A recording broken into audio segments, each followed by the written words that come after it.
Welcome to another episode of the Wild Ones podcast, a show where we chat about bike stuff. It's episode 39. This week, Francis is back along with producer Emily. Hello, friends. 39 is crazy. It's bonkers that we've got that far, isn't it? Mind blowing. I thought we were going to do 10 and then pack it in. And now we've nearly quadrupled it. Although you've actually only been here for about 15 of them. That's true. You're in a very good mood. How are you? I'm very good. So basically, I have more time now. I have weekends, which I didn't used to have. We used to be so locked into doing work and everything that I basically didn't get weekends. I now have weekends back, which is an absolute delight and a blessing, and I'm very thankful for them. And it means that I can start doing more things that I enjoy doing. And I've started watching sport again, which is something I haven't done in a long time. The gateway sport back into sport, not drug, was the Six Nations, because I grew up, I'm Welsh, so rugby's part of that. And then I got Discovery Plus, and I watched all of the pro cycling available on Discovery Plus on the weekend, and it was sick. I feel like this is a good time to start watching pro cycling again, considering the things that went down over the last couple of races.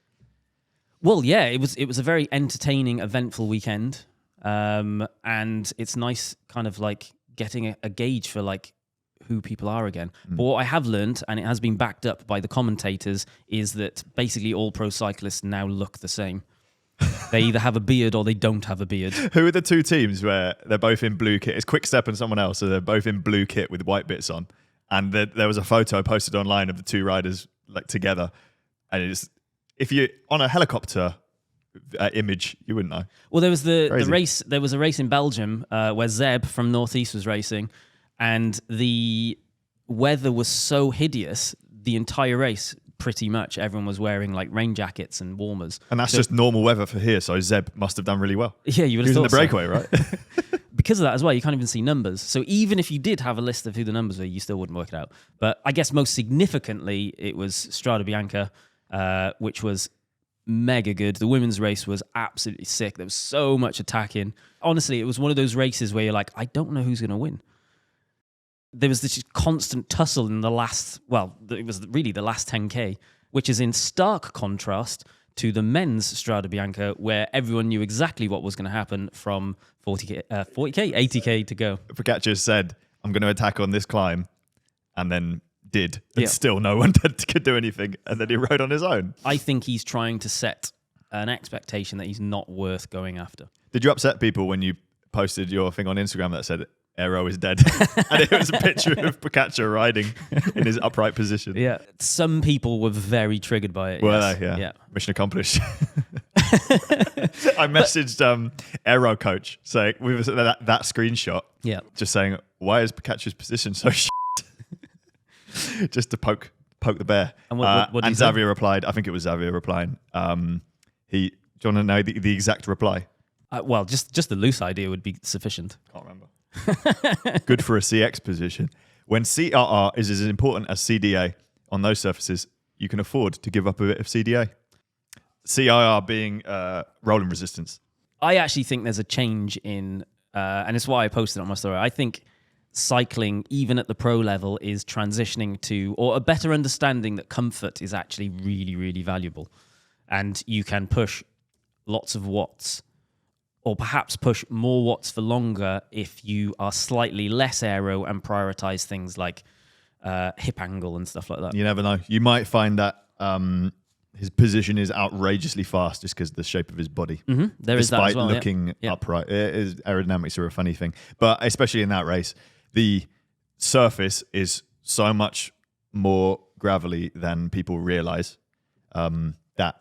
There's too many other factors. That screenshot might have just been one specific point in the race where he was more upright as well. So. He obviously has a tucked in position when he needs. He does, and he's also in a skin suit, aero socks, aero helmet, everything, aero wheels, semi-aero frame. Was he on Colnago? Yeah. It's at least, it's fully integrated and all of that kind of stuff. Yeah. I tried to do a bit of digging online to see what sort of tires pros are riding for these events. The only thing I managed to find was Ineos were riding 30mm GP 5000s. That is what they're called, isn't it? Yeah. At circa 75 PSI.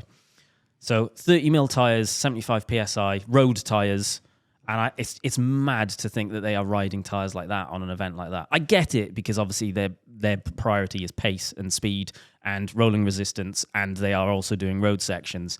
But I can't imagine going up some of those climbs on road tyres in a peloton as well. People literally sitting on your wheel with that lack of grip, but it works. It's the gravel. If you were to put gravel in a level system, it's probably one level underneath Unbound. People have raced and looked at pictures of it Unbound. Like, it's surprisingly gravelly.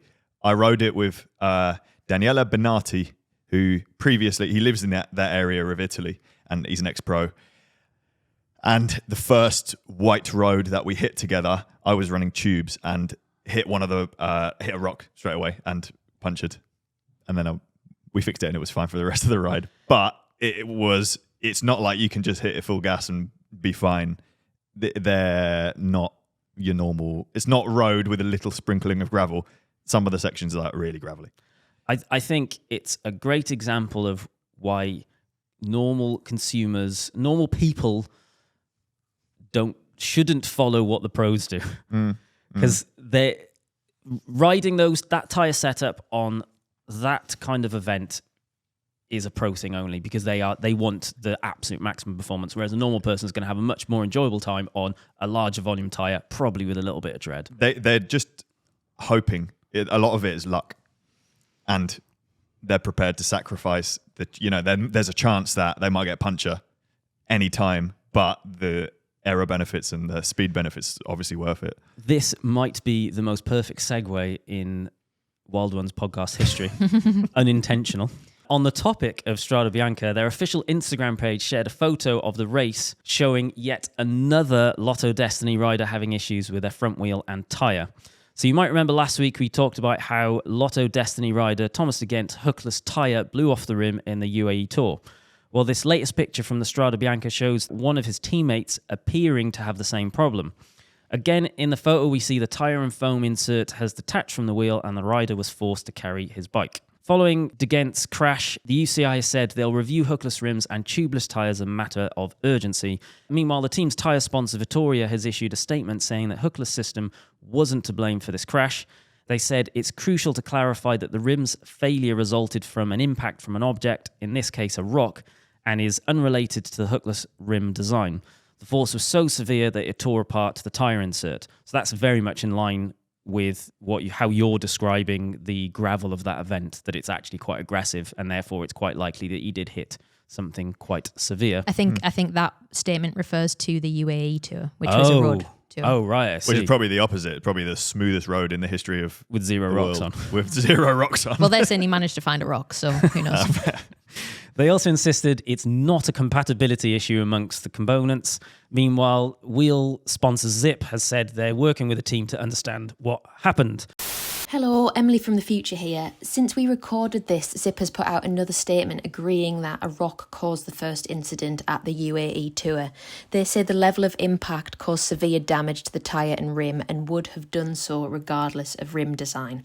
They haven't yet commented on the second incident at the Strada Bianca, so for now we're going to have to assume that one was witchcraft, but they say their rims comply with regulations and are proven safe. And now back to Jimmy. There's definitely a lot of comments I've noticed on videos. I know we always talk about not reading the comments, but I like to have a little skim when we're talking about a topic that's going to have opinion, because it's always good to know what our audience is I'm glad you look at them, because I honestly don't look at them, and then I get a message from you. You screenshot them to me, so I end up seeing them as a byproduct. I monitor them. I guess what I look for is like themes, and there is definitely a theme that people are nervous / scared / unhappy with hookless. I'm not unhappy with it because I don't have any wheels which are hookless, but I would be annoyed if I ended up with a bike that had hookless wheels on it, because I think it would be in my head when I'm going down a descent. Like I don't want it. Sorry. I'm glad the Van Rysel that we got lent recently for a video project didn't have hookless wheels. I was like, oh, thank God for that. I've got a set of Zip 303s? 3Ss, so like the cheap Zips, which are still expensive, 900 quid or something or other. And if you remember when we first talked about hookless on the podcast, that was the point where I learnt that you didn't even know. Yeah. I've not had any issues with them, but I rode them in Spain when we went bikepacking. I've got, it's a lie, I do have one set of hookless wheels and they're gravel specific wheels. Some of the parkours, but they're only ever ridden at 30 PSI. So it doesn't matter. It's the road hookless, which is like, is that going to go wrong? And I don't want that in my head. So I think an interesting thing is that hookless wheels are definitely not new to the pro peloton. So we asked Nick, pro bike mechanic Nick, so he says that those exact Zip wheels have been in the pro peloton for about 4 years. The tires have been around for about a year, and he thinks the inserts are new, and his speculation is the unique thing about that setup, or perhaps the unique thing about that setup, is the foam inserts, and they might actually be the cause of these issues, because they were definitely used on both of the explosions, whatever you want to call them. What would it do? Would it compress and like push the tire out of the channel? If these are the tires and foam inserts that I think they are, I actually spoke to someone at Vittoria at one of the trade shows I've been to recently, specifically about these inserts. So the inserts of Vittoria as well? I believe so, yes. It would make sense that they are. I'm pretty certain they are. And it was that the mountain bike ones are designed to protect the rim, whereas the road ones are designed to make the tire still rideable if you do get a puncture. Yeah. And as a result of that, they're quite big and boofy. So perhaps the big and boofy is what gives it a push when there's air moving around. Who knows? It's weird for it to happen twice. Yeah. In consecutive events, basically. Maybe it's just bad luck. It's definitely bad PR, isn't it, really, for the brand? Same team. Yeah. Yeah. Bad for Vittoria. Bad for hookless. Bad for hookless. But the thing is that it might even be user error. So it might be the mechanics are setting it up wrong or not following the recommended something rather. Obviously, we don't know at this point. But people's tires are blowing off anyway without the inserts in the real world, which has happened. People have been posting it on YouTube all over the place because of weird situations. Either it's like air pressure or temperature, or they've just put slightly too much PSI in and the instructions on the side of the tire are not clear enough. Yeah. It's happening. The user error thing is it's an odd argument, isn't it? Because even if it is user error, like, why do you have to be an expert to be able to pump your tire up? I think that's the crux of the issue with consumer products. Yeah. You shouldn't have clear. to be an expert to be able to be safe on your tire. But who knows? It's all speculation at this point. The UCI are looking into it, so... What happens if they ban hookless? Well, presumably all of the... Envy and Zip have to remake all of their wheels. Yeah. And Dov was telling me it's not even that much cheaper to create a hookless wheel. It's only because they're making so many... Like a company the size of Parkour, owned by our friend Dov, because it's not multiplied so many times, the cost of just keeping everything hooked is not as bad. Whereas for Envy and Zip, because they're making thousands and thousands, hundreds of thousands of wheel sets... I can't imagine That's Envy the are issue. they? Envy are probably not huge. Well, they're Zip definitely much bigger are. than Parkour. Oh, yeah, of So course, yeah. Of it's course. obviously worth it for them. Yeah. I think that's the issue. One of Nick's conspiracy theories was also that hookless slander is being started by wheel companies that don't want to have to remake their molds and convert to hookless. So they purposely don't want hookless to catch on because they want to keep doing what they're doing. Which Surely it works both ways, though, doesn't yeah, it? it does exactly. I don't know. I think there's a lot. Some of the wheel brands who are still making hooked wheels are being sought after by people who don't want to ride hookless. So it's kind of a good thing for them. That is what I have found from skimming over the comments on our previous video, is there is definitely a decent proportion of people which are actively against hookless and therefore are actively looking for products that are not that.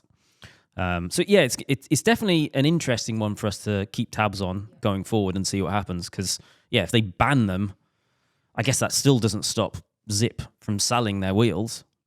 If they don't have to like write off all of their stock and move to something else, but the pros need to be on something else. Yeah, but it's a bit of a trickle down, isn't it? If they're banned for being dangerous, then you probably want to pivot quite quickly. Yeah, but they also banned disc brakes at a point for being dangerous. Yeah, true. Next up, what the hell is going on at Visma Lisa Bike and their new TT helmet? So we literally just finished recording the podcast, opened Instagram and saw an image, which we're about to talk about, and we instantly sat back down to have this conversation. So about 10 people sent this to me. It's a new Giro helmet that was debuted by the team at the Tirreno Adriatico, which is a road race in Italy. And how would you describe it for audio listeners? Giant banana. Giant banana crossed with a spaceship? Darth helmet, or the guys in Star Wars who are like the rebel guards who go choo choo choo, and they speed gun the ships as they come into the planet. It's like the lid of a pen made massive and stuffed on someone's head. Not only is the shape very odd, but it's been multiplied by about 5 in terms of size. It's just huge, isn't it? It's really pointy and up at the front. It's not head shaped.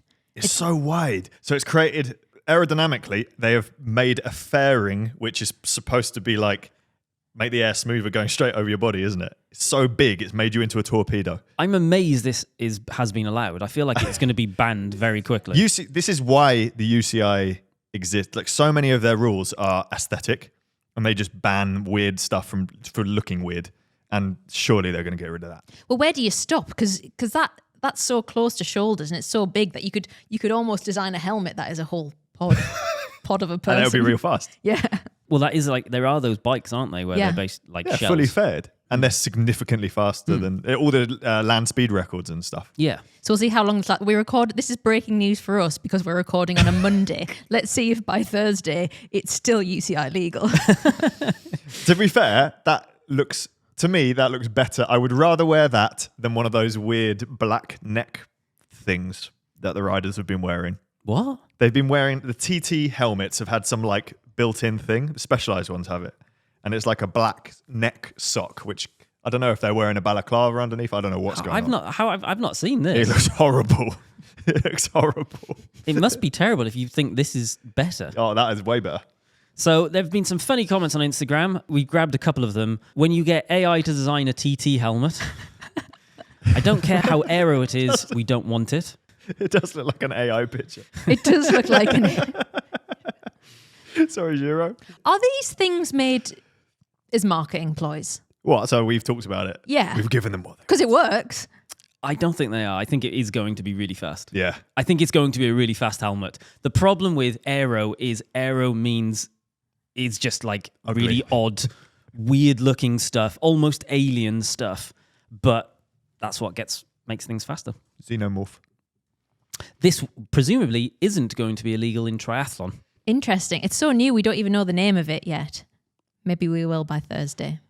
Is it not on the website? I thought they weren't allowed to use products that weren't publicly available. Good point. Giro TT helmet. That is true, isn't They it? break those rules every 5 seconds. They No seem one to, cares, don't do they? Yeah. It probably is listed on a website deep in the Somewhere. internet somewhere. Is it showing up? No, all I can see, the team Visma Lisa bike put on their Instagram, recon time, it says. Do you think it's called the recon? RECON, recon time. Nah, I think it's just, it's recon time. Yeah, maybe. Excited to use our brand new innovative Giro helmets for the first time, and then a rocket emoji. I reckon it is called that. The recon, Giro recon. Shall I wait? It might be Giro recon. Giro recon. I think it is going to be that. Helmet. I don't know.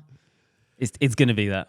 I can't see it. It's not coming up. They haven't got their SEO right, if that's what it is. Why is it that the cycling industry has an obsession with phallic apparel? Silka did one, didn't they? Well, yeah. Do you remember their top out front mat? I don't think they make it anymore. Well, I think they've got a different one now that looks less phallic. Is it phallic or is that just aerodynamics? Just you have to have phallic objects. Yeah. Also in the news, Fraser Group, who are the owners of Sports Direct and Evans, have reportedly acquired Wiggle CRC for less than £10 million. There have been rumours of a takeover by Fraser Group for a while now, and we've talked about it in previous episodes. It looks like the deal is now going ahead according to the Times.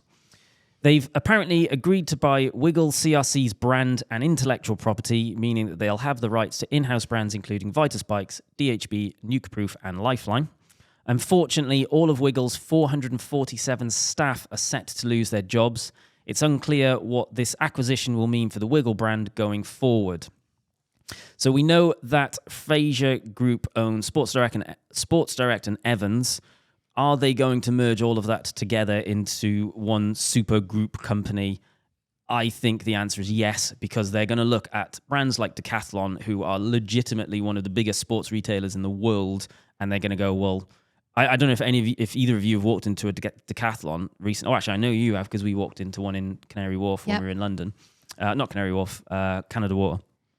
And it's just insane. They like the amount of options and stuff they have. Like I legitimately walk into a Decathlon and I just want to like, I want to buy like fishing rods, even though I don't like fishing, and I want to get like an equestrian helmet, even though I'm not into riding horses. It's just like an experience, and I think that is exactly what the Fraser Group are going to do here. They've got the brands now to be able to make a super shop, and I think it's going to happen. So I actually went into a Sports Direct at the weekend because I needed a pair of specific netball shoes. So I've started playing netball, and on my second training session, I saw a lass basically jump in the air and then fall over and break her ankle.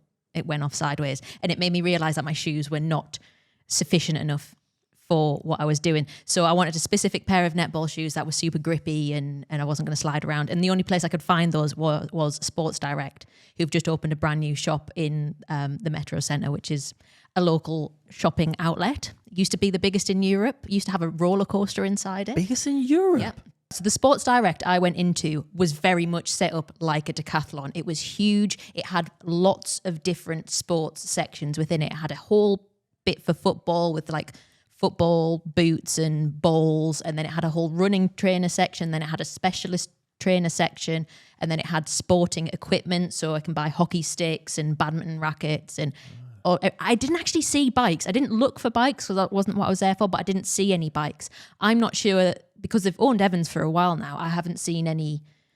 So it's not like a discount store. They just always have a sale on. Yeah, so I think, I don't know, there are some, you go into some Sports Direct and it looks like one of those closing down sale shops. Yeah, it does. It's like almost like... Which always is closing down. Yeah, whereas this one was not like that at all. So I don't know whether it's just the effect of it being new, but it was set up very much like department store for sporting goods kind of vibe. Decathlon vibe, definitely. But there was no indication that there was bikes included in that. Although there was a gaming section in the middle of it. Oh, well, okay. So Sports Direct has changed a lot. And there was a since I last went USC, which USC was always designer brands, I think, wasn't it? It's like French Connection and that kind of thing. So it had non-sporting clothes section as well with it, because they own so much stuff now. They can do that kind of department store vibe thing. But I don't know, at the moment, I didn't see any indication that Evans was part of that. But perhaps the Evans and Wiggle will join together. People were speculating that they might start selling Lonsdale bikes and that kind of thing. Who knows? Yeah, I think Fraser Group have not a fantastic reputation for how they conduct business and how they look after their staff. But I want to discount that and think of it as an industry thing. I think it is a good thing for cycling as a whole, because I want more competition in the space from non-traditional cycling brands that are challenging the traditional norms.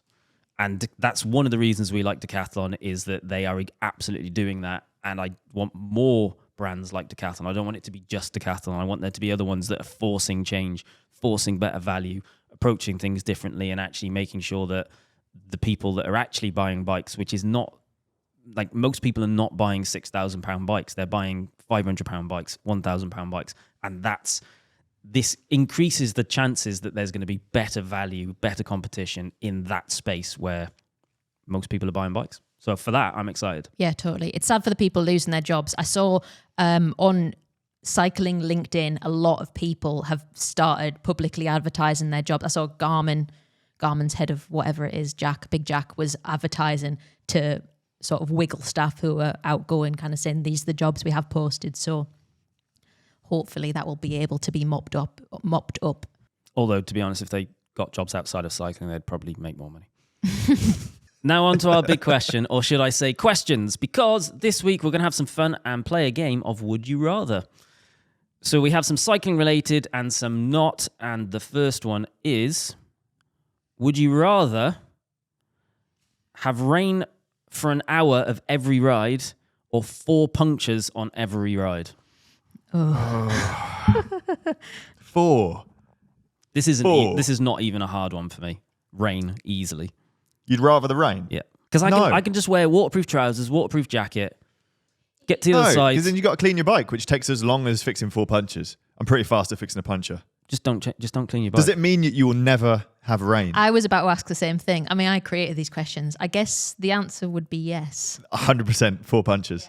I have to fix another puncture in the sun. So I guess what it is rain for every hour, but never a puncture, or 4 punctures, but never rain. 4 punctures. Yeah, 4 punctures. That's what I get anyway on rides. Yeah. Fine. Just the idea of having to stop every time would just do me in. I love stopping. I love stopping more than riding. So look at like a commute in, half-hour commute, 4 punctures. What am I going to be late for? I'm the boss. It's fine. Yeah, but then you're going to have to rely on fossil fuels to get yourself into work. No, I'll accept the punctures. 4 stops on the way, as long as they don't happen along some 4 of stops on the way back. Some of the bits I have to ride through. Specific areas, I'll make sure I don't Just stop have a in. backpack full of inner tubes at all times. Do I get to have? Am I allowed to ride inserts? I just ride Do you want to? Not really. Do you know, when I was sponsored by Villia, someone can correct me in the comments. This is a question to the audience because I want to know, and I haven't been able to Google the right spelling of the word. The Italians, when I was sponsored by Villia, called inserts mooses or mouses. Moose. Okay. And what's the question? I want to know what that is. Why is it called that? Have you tried Googling English word insert translate to Italian? You're a genius. I'll do it after this podcast. Right. Would you rather never be able to wear bib shorts again or have to wear bib shorts at all times? Never again. Never again. Yes, bib shorts have value, but... I'd just wear the special pants that I bought you as a present on AliExpress. You're not allowed to. That's the thing. They're not bib shorts. No, but that counts. That's You're not allowed cheating. padded bum. And a full carbon saddle with no padding. Oh. So I'd have to have padded shorts all the time. What about in the shower? All the time. Oh, God, that would be horrible. All the time. Imagine how they would start. It's like they'd smell like your watch. Yeah, never again. Next. Yeah, never again. Would you rather wake up tomorrow and you've won £500,000 or wake up tomorrow and you've won the Tour de France? What's the prize money for the Tour de France? 500,000 euros for men.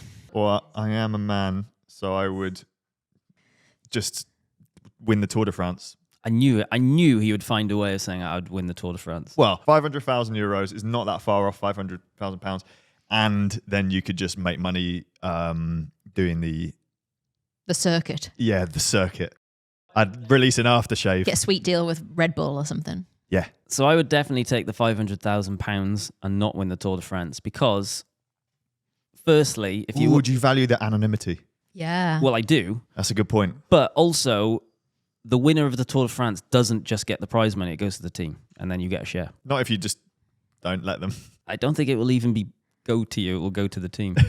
You would never get sight of it. But I also realistically, are you assuming that you actually don't have to do any of the work to actually win the Tour de France? Well, up to that point, you've woke up tomorrow and you've won it. Right. Okay.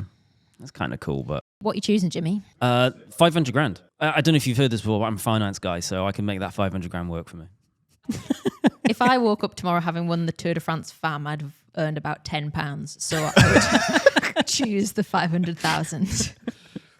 Would you rather have Pogačar's cycling ability or Stephen Hawkins's IQ?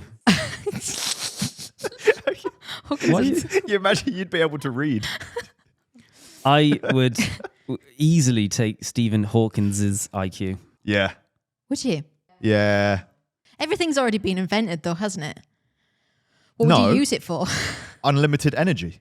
That's where physics is going, isn't it? That's why everyone's so like, it is the ultimate Fusion CADE. fusion. Well, arc reactor. We should create a product, Fusion CADE.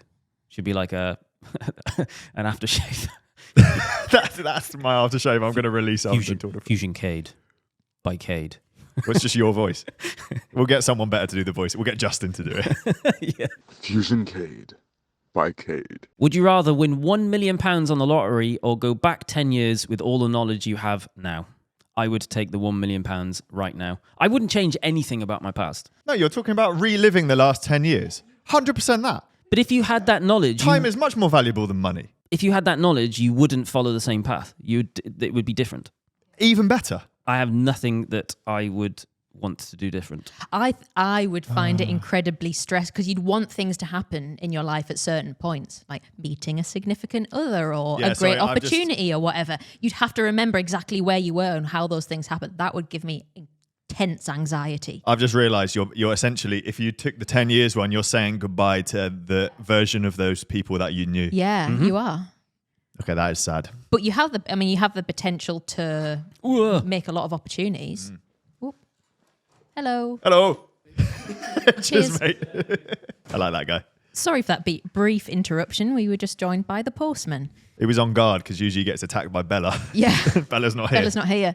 I can't remember what I was saying, but the answer is £1 million on the lottery right now. I've changed my answer to £1 million because I realised it would mean saying goodbye to the people that I love. Yeah, true. And they would then be different people. Yes. So it's just, that's too confusing. You know what? Confusing. If I've learned anything from movies, just don't mess with time travel. Unless you have Stephen Hawking's IQ, then you can navigate it. That'll be fine, yeah. That's very good. Good. It's a good message to take away from all film. Would you rather always have to ride without a saddle or with one crank? Without a saddle. I've seen what it's like to ride with one crank, and it is unpleasant. Whereas without a saddle, I've seen a guy who does that, only rides with no saddle. He did the Tour de France. It's like 400k, 500k ride. Wild. Over different days. And we were like, oh, he's doing it with no saddle. That's so joke. What a great challenge. And he's like, no, I always ride without a saddle. Okay. It's just some German dude who always rides without a saddle. And because he's trained to hold that, his core is like, you could definitely, like, you could adapt to riding without a saddle and still enjoy riding bikes. I feel like the adaptation to riding with just one crank arm would just make cycling just so unenjoyable. Think of the imbalance. Could you switch it? Emily, could you switch it in your rules? Yes, I guess so. It says one crank. It doesn't say it has to be on the same side. I don't think that Still makes it same any answer. better. No. That doesn't. Yeah, without a saddle. Yeah, without a saddle. Would you rather have every meal that you eat for the rest of your life be too spicy or too sour? Sour. Sour. You'd get used to either, presumably. Well, no, because if you got used to the spice, it would have to become spicier. Oh. And if you got used to the sour, it would have to become sourer. Oh, gosh. Give me an example of something that's too sour other than... Toxic waste. Other than that. All of it would just be toxic waste. But what if you have a savoury, like a pasta? Toxic waste. What would it taste of? Toxic waste. What about people who don't know what toxic waste is? My tooth is still damaged. It's from the little that one sweets or candies for the American viewers, which come in a barrel. Very popular It's a with canister, children. isn't it? I think I would go with too spicy. Although I hate too spicy, I think that in the grand scheme of things, it isn't going to mess you up and it might boost your metabolism. Would you rather never lose any fitness and mobility gains you make from now on, or be able to teleport with your bike to anywhere in the world? Easy.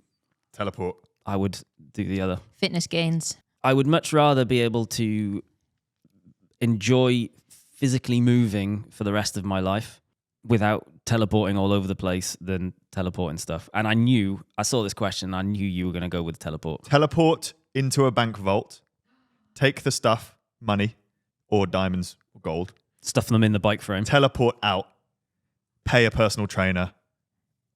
You got mobility. Wow. Have you ever seen the film Jumper with... Yes, I was Hayden thinking of that. Christensen? They left Samuel L. Jackson just on that cliff face, Yes, didn't they did, yeah. In the hole. He's probably still there. I think that's an underrated film, by the way. I really like that film, and it has terrible reviews. Hayden Christensen. Yes. We found a new reason for a tail fin now as well, so you can teleport in with a bike with a tail fin on it. Double panniers. Yeah. As we know, no one ever suspects the cyclist anyway, so... Would you rather only eat energy gels for the rest of your life or only eat cheese? This was your suggestion, Francis. This is an easy... Cheese, obviously. Cheese. That's nearly my diet anyway.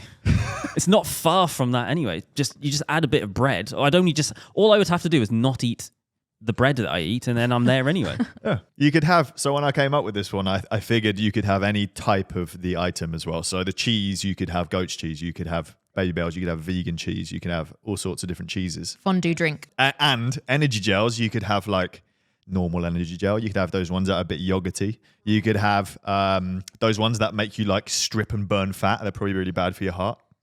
Loads of different types. So what are you saying? Cheese.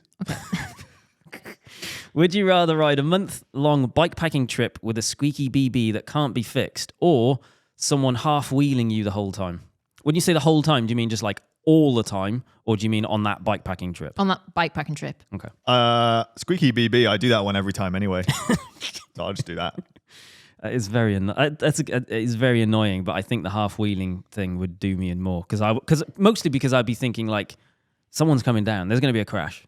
There's going to be an accident here because I'm going to take a photo. I'm going to swing around all over the road because I'm having a great jolly and there's no cars around, and I'm going to end up taking myself out or someone else out. Whereas a squeaky BB, I can just not pedal. That situation doesn't sound specific to someone half wheeling you. That just sounds like you're going to crash. Maybe you're the problem. Would you rather be the most famous person in the world or everyone in the world forgets who you are? These are both rubbish. Oh, wow. I would like to be forgotten. Would you? Yeah. What if but Emily would forget who you are? Bella would. You'd be like, "Hi, Bella," and she'd run away. Everyone. Well, like everyone. Everyone. Oh, the most famous. Yeah, most famous. If you literally mean like everyone, Yeah.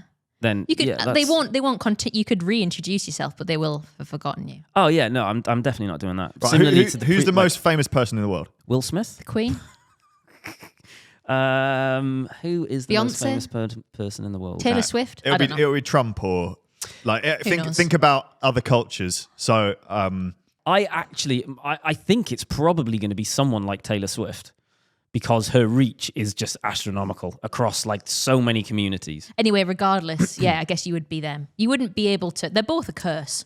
All right, I'm going to take the most famous person in the world because I would use it to do good, like Superman. yeah, that's a good shout. But at that point, you're so famous, you probably can leverage that for money. Therefore, you can just interact with the people that you want to interact with. So obsessed with money. You're finance, man. You have your 500,000 not to win the Tour de France. Would you rather have the ability to see 10 minutes into the future or 150 years into the future? 150 years into the future.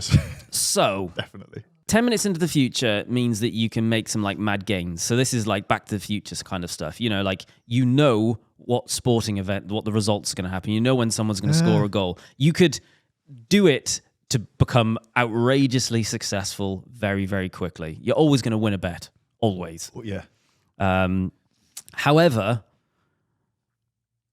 something I'm legitimately interested in is like what happens in the future. Like the future. What if it was bad though? Well, I'm expecting it to be. Okay. Of course it's going to be bad. Yeah.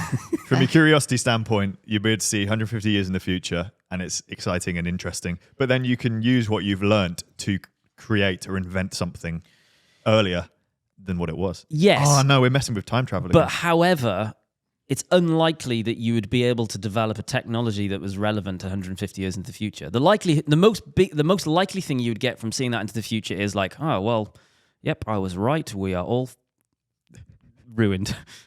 But I think I would it'd be more fascinating. So I would go with 150 years into the future. I'll go 10 minutes. I don't want to know. I don't want to know too much. Well, it doesn't really affect you anyway. Yeah, but it would make me. I don't know what I would do with that information. You could also avoid, if you had the 10 minutes one, you could avoid having an accident and dying. Yeah. In a lot of situations. Like there might be, you might be hit by a bus. But can you And you could change the avoid that. future? Well, yeah, if you'd seen it, yeah. Yeah. That's the same as doing the betting thing. You can change it. Both are really good. I'd do 150 years. Well, how about you do the 150 years and tell me, I'll do the 10 minutes and tell you. Oh, yeah. Time for another round of overrated or underrated. I'm going to read out a list of things and you're going to tell me if they are overrated or underrated. First up, we have custom-made bike frames. This one's from Gabrielle in Belgium, who says, I know Jimmy likes a custom frame, but I disagree. I think they're overrated. There might be an advantage of having a custom frame, but this advantage does not last long since our body changes with age. Fair point. Over the last 10 years, I've done several bike fits and the results were very different each time because of the changes in my body. They're also extremely expensive, even though the material is cheap versus carbon, alloy, and titanium. I believe that if a cyclist chooses the correct size, then any bike can be adapted to their body with a stem swap or by adding and removing spacers. And this cost is tiny in proportion of a customized frame. Don't get me wrong, I am a steel lover. However, I would never invest in a custom-made steel bike, and I wish more brands sold off-the-shelf steel bikes. P.S. I have a Fairlight that I love. Fairlight offers 2 different geometries for each size, and this is far sufficient, I believe, to accommodate any cyclist. It is sufficient for cyclists, any cyclist. It depends if your body's going to change, doesn't it? Like, why has his... I've had multiple bike fits over the last 15 years and my body's stayed exactly the same. So you are not quite old enough to appreciate body changing. Potentially, yeah. I am just about at the point that I do appreciate it. Yeah. And I ride much less aggressive bikes than I used to. Granted, if I rode as much as I used to ride, then I probably wouldn't need to, but I don't. I think there are steel custom bike manufacturers out there that are doing bikes that are a price that are not outrageous, but I do agree that a lot of custom steel bikes manufacturing has just gone bonkers. You know, like there's steel bike frames out there that are costing like £3,000-4,000, which is not a good investment.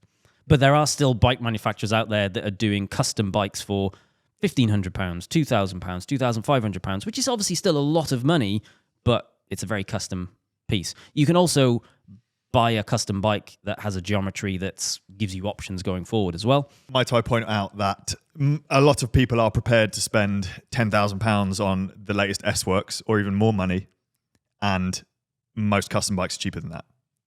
If you get Carbon Sato is significantly cheaper than that, even built up with top-end group set. And then you look at steel frames. So he's saying just custom-made bike frames. It's not significant. It would be about the same price. It's not. We calculated it with James the other day. Significantly cheaper to buy a Sato from him than it is a fully custom with SRAM Red than it is to buy the latest S-Works, which is £13,000. It can't be significantly cheaper. Yeah. Because that frame on its own is about £5,000. Yeah, but you get handlebars, seat post, all the stuff. Like it works out cheaper. Okay. Thousands of pounds cheaper. Okay, yeah, fine. Thousands of pounds cheaper. I think what the best bit for me about custom bikes, so the last bike I bought was a steel Howler gravel bike made by my mate Billy. Howler frameworks, absolutely incredible. And what was the most amazing experience about that is I was able to talk to him about, right, I do not want toe overlap, which as someone which is on the smaller side of stuff, you get toe overlap on everything. So I've got a really, really small bike and 0 toe overlap on it. And that was because it was a custom bike. Like if I bought an off-the-shelf gravel bike, I will always have toe overlap. It's just one of the things that I wanted about it. So what you do also get from a custom bike is the option to kind of have an input into how it rides, how it feels, how you want it to be. I do think a lot of custom steel is overrated because there is a lot of people out there that are just doing welding courses and then chucking bikes together and they don't have this expertise, or, you know, they're not necessarily experts in custom geometry, etc., etc., etc. I also know Fairlight because one of the guys that we know, Seb, the giant, he's like 7 foot tall. Yep. He works for Seb, and I've had an awareness of that brand for a long time. Yeah. Sorry? He works for Fairlight. He does. What did I say? You said he works for Seb. I guess he does that as well. I guess what you're not advocating for is everyone needs to get a custom bike. No, Well, that's what absolutely everyone not. should aim for. Yeah. It's a luxury, not a necessity. Absolutely, yeah. Fairlight are a really good brand, like he's saying, because they do lots of size options through their runs, and a lot of they used to do a lot of like pre-order, which takes a lot of pressure on them to have to hold loads and loads of stock, meaning that they can explore more sizing options rather than have to just stock small, medium, large, extra large. They are a very good example of a good value steel bike. I don't actually know what the price point is. I don't think it's astronomical. I think custom steel has got a bit ridiculous. James is a big fan of Fairlight as well. Purely the custom option, sizing options. There are a lot of custom steel bike makers out there that are doing it for figures that aren't bonkers. Depends how long you value a bike for as well. I think if I had a bike for 10 years, I might get bored of it and want a new one by then anyway. So having the right size for 10-ish years is a good thing. It might be worth the cost. That's all I'm saying. I think what I've always done is just changed my bike. So my original Moss bike, which I've had for more than 10 years now, it's had probably 3 different group sets. It's had 2 different colorways. You know, like it doesn't have to be the same. And because it's steel, actually, it's really easy to get it. You can just get it shot blast and powder coated if you wanted to. You could get it, change the color of it. Oh, visually changing it. Yeah. Also, if you have a really good starting point and your body might have changed a little bit over the course of 10 or 15 years, you can still add spacers and adjust seat post height and that kind of thing. It's probably still very close. I reckon what Gabriel's doing is the custom steel bike manufacturers he's looking at are doing £3,500 frame sets. And I agree that is probably too much money for a steel bike. Next, we have Shakets.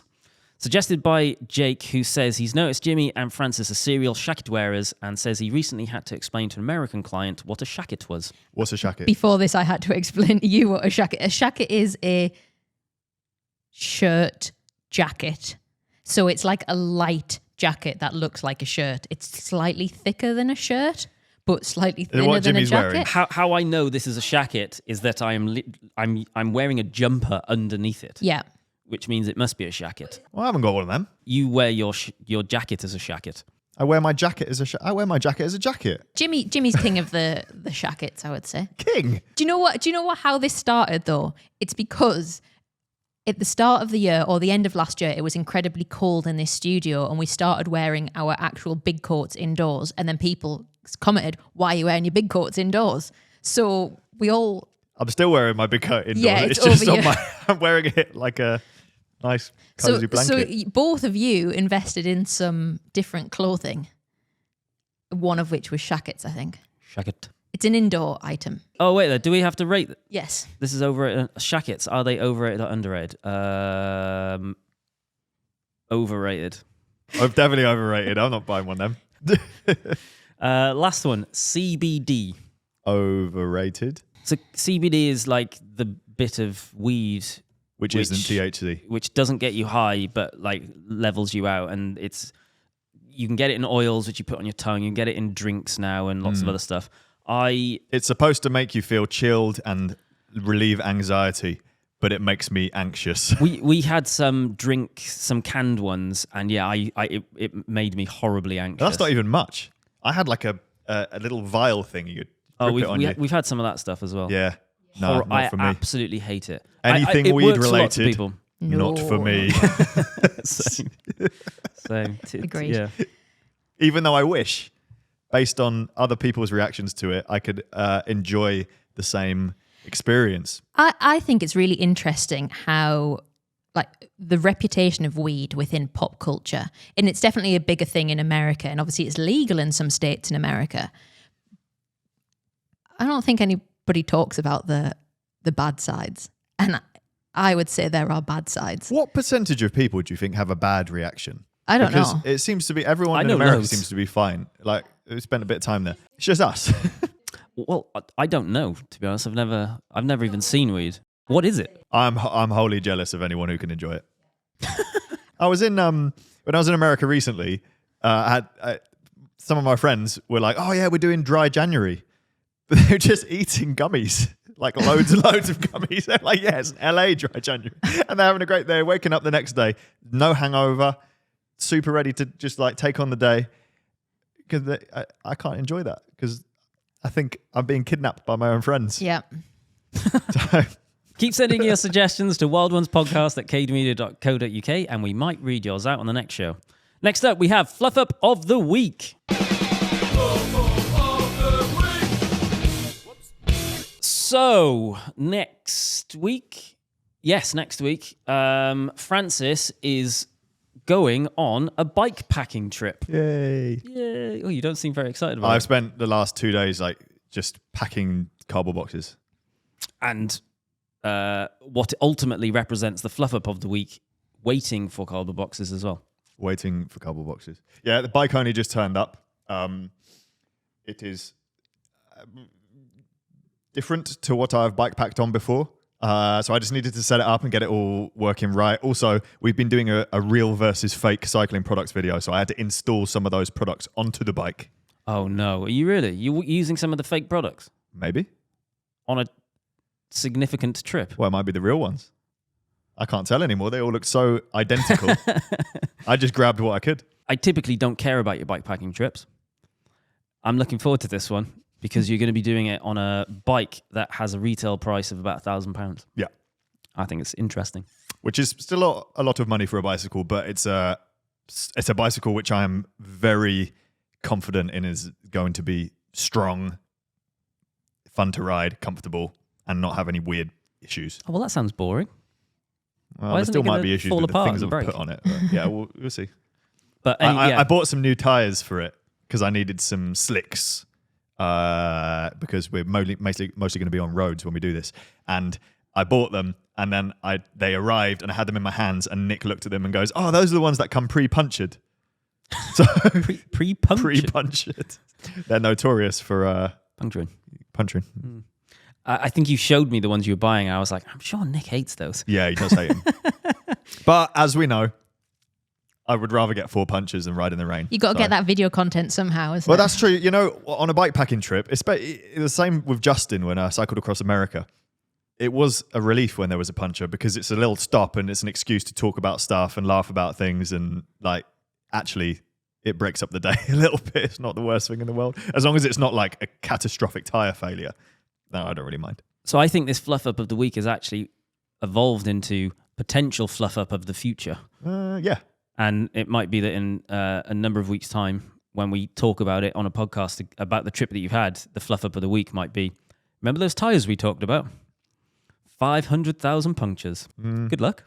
Thank you. Yeah. Somewhere where I have never been before. When will the first video of that drop? The first video will be about the 15th of March, Okay. I think. So let's head over to your emails because it's time for more Listeners Takeover. Email from Matt. Just listened to episode 38 with Chris Hall and wanted to reach out and try and gain an understanding on the idea you put forth that DNFs are totally fine.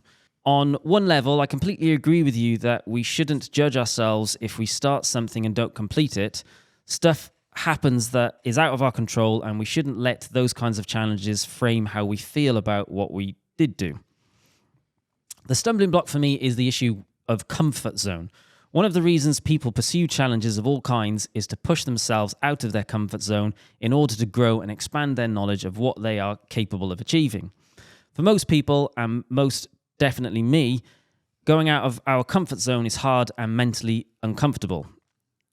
If the idea is, I'll do this until I'm no longer enjoying myself, then I fear most of us would stagnate into contentedness pretty quickly. I think that sounds lovely. I would love to stagnate in contentedness. Sounds like bliss. I bought my first road bike last March and signed up to do the Maryland Grand Fondo in September. The ride started out dry, but rain quickly set in. Having never ridden in the rain, the descents were less than fun. I was tempted to call it a day due to my lack of experience, but I stuck it out, pushed past my comfort zone, and accomplished a goal I had set. The ride wasn't fun, but I can look back on it with the knowledge that I gained valuable experience that I wouldn't have gotten without pushing myself. How do you reconcile the idea of not judging ourselves harshly for not finishing with the idea that sometimes we need to push ourselves in order to finish something difficult? It is obviously a good point.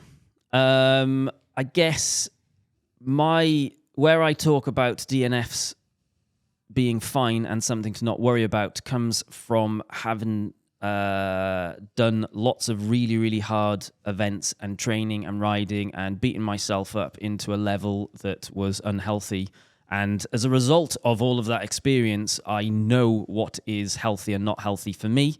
And what I like to represent, at least in this conversation, is that everything that we receive and everything that we talk about and everything we see, or at least a lot of it, is always about being tough, get through it, be harder. You've got to finish it, never give it up, just do it. And I ultimately go, well, what does it matter if you don't? Does it matter if you don't finish that event, if you don't finish that race, if you don't get that extra 20 watts on your FTP? No. That doesn't mean don't do it. That doesn't mean don't have goals and motivations, but it doesn't matter. You don't need to damage yourself and hurt yourself as someone that has done that historically, because you don't. It's not important in the grand scheme of things. But it is good to have motivation. And it is good to have goals. And I do still ride hard on occasion, and I still enjoy it. But it's not something that I do all of the time. just by signing up to an event shows, it proves to yourself that you have motivation and goals. Yeah. I think that's half the battle for that's leagues more than most people even consider in terms of the whole human race, isn't it? Yeah, like people signing up to stuff. Almost the point you're getting at is it's very easy to get caught in negative mindsets and negative relationships around fitness. Although it should be something that brings you a lot of joy, and motivation can be a really good thing and a really positive thing and release endorphins. There is a sliding scale at both ends of, if you're really undermotivated, then you might feel rubbish about yourself. But also if you push yourself so hard, you never feel good enough and you never reach your goals, or you push past what your body is telling you is pain and it creates injury. There are extremes at both ends which are negative. And I guess he's asking what is the sweet spot, and it's different for everyone, and it's stuff that takes experience, isn't it? And I guess what we have in this room is we all know what we are capable. What we've all had very high functioning athletic performance, so we know what we're capable of. And I guess knowing that is quite, like I know what I can do, or I have been able to do previously, which is quite. It means I don't have to care about it anymore, if you know what I mean. But that won't be appropriate for everyone. Some people want to push themselves harder. Do you know what? This is a really good question or topic that we should ask James Jobber, who's going to be joining us for one of our podcasts soon.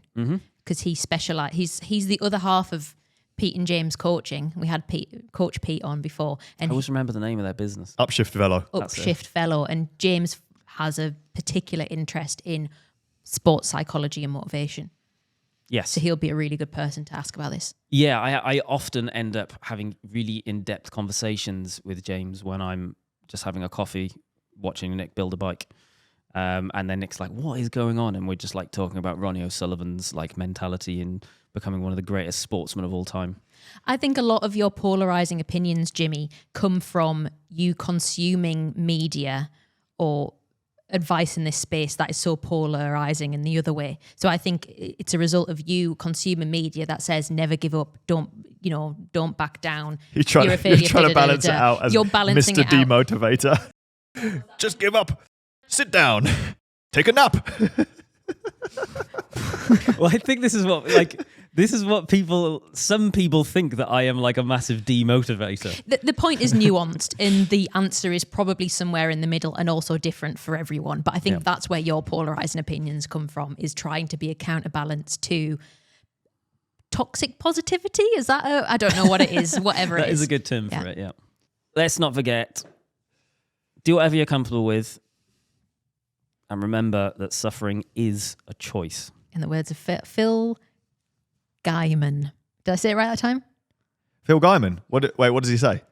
Suffering is a choice. Oh, is that? Yeah. Okay. But I usually call him Phil Gaiman, I think. I guess that's only relevant to like actual sports. Did you talk about him last week?